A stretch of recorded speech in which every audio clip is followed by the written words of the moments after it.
सतयुग में जय और विजय ने पृथ्वी पर नाश्वर के रूप में अपना पहला जन्म लिया। जया का जन्म हिरण्यकश्यप के रूप में हुआ था, जो एक शक्तिशाली और अत्याचारी असुर था। उसका एक बेटा था जिसका नाम प्रहलाद था।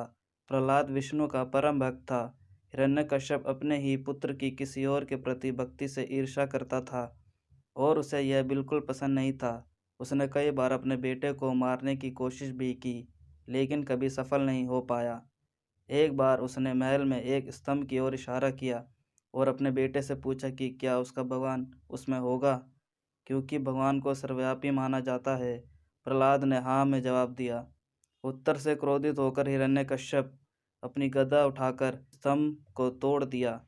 तब विष्णु के नरसिंह अवतार उसमें से निकले और छलांग लगाकर बाहर आए और अपने नाखूनों से उसे अपनी जांघ पर लिटाकर असुर के घर का प्रवेश द्वार पर मार डाला।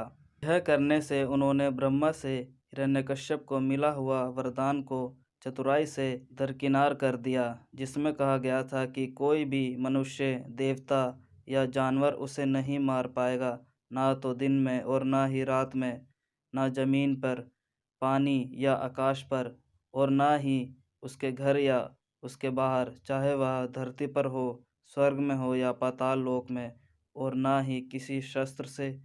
इस तरह भगवान विष्णु ने नरसिंह अवतार लेकर हिरण्यकश्यप का वध किया।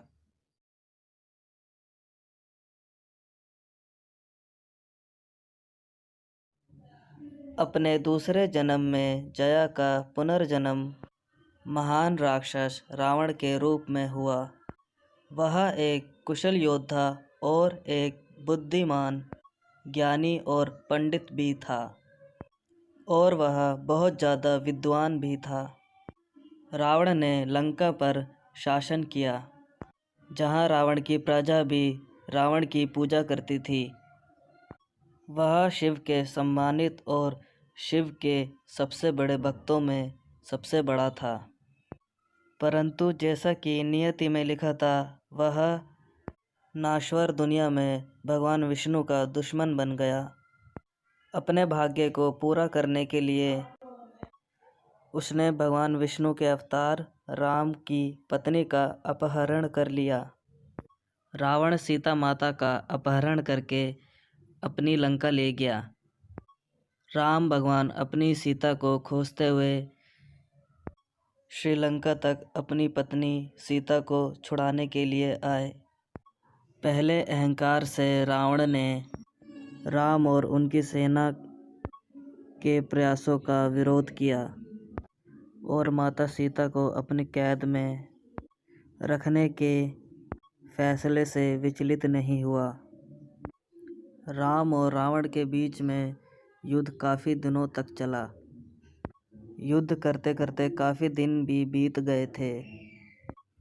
इतनी बड़ी सेना होने के बावजूद भी एक समय युद्ध में यह स्पष्ट था कि रावण हार जाएगा।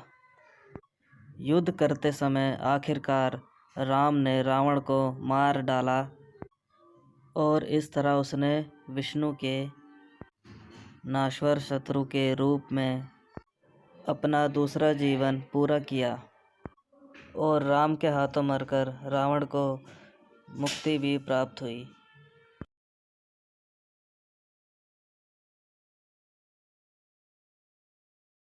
अपने अंतिम जन्म में जय शिशुपाल था, जो शूद्रशुभ कृष्ण की मौसी का पुत्र था।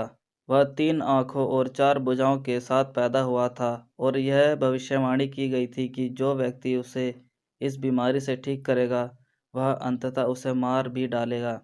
जब कृष्ण ने बाल शिशुपाल को अपनी गोद में लिया तो उसकी अतिरिक्त आँखें और भुजाएं तुरंत गायब हो गई। यह भी स्पष्ट हो गया कि कृष्ण भविष्य में उसका वध करेंगे। माँ होने के नाते शत्रुशुभ ने कृष्ण से अपने पुत्र को उसकी 100 गलतियों के लिए क्षमा करने की याचना की, जिसे कृष्ण ने स्वीकार कर लिया। बड़े होने के दौरान शिशुपाल का एक मित्र रुक्मी था, जो रुक्मिणी का भाई। वह चाहता था कि शिशुपाल का विवाह उसके बहन से हो जाए, लेकिन वह कृष्ण के साथ भाग गई, जिसके बाद शिशुपाल कृष्ण से घृणा करने लगा। जब युधिष्ठिर ने राजसूय यज्ञ किया तब शिशुपाल के साथ ही कई अन्य लोगों को इस आयोजन के लिए आमंत्रित किया गया था। कृष्ण को विशिष्ट अतिथि के रूप में चुना गया। यह देखकर शिशुपाल अपना आपा खो बैठा और न केवल कृष्ण बल्कि भीष्म का भी अपमान करने लगा। भीष्म भी उग्र हो गए, लेकिन कृष्ण ने उन्हें शांत कर दिया और यह कृष्ण द्वारा क्षमा की जाने वाली उसकी 100वीं गलती बन गई। इसलिए जब उसने फिर से कृष्ण का अपमान किया तो वह श्रुतशुभ को दिए अपने वचन से मुक्त हो गए और अपने सुदर्शन चक्र से उसे तुरंत मार डाला।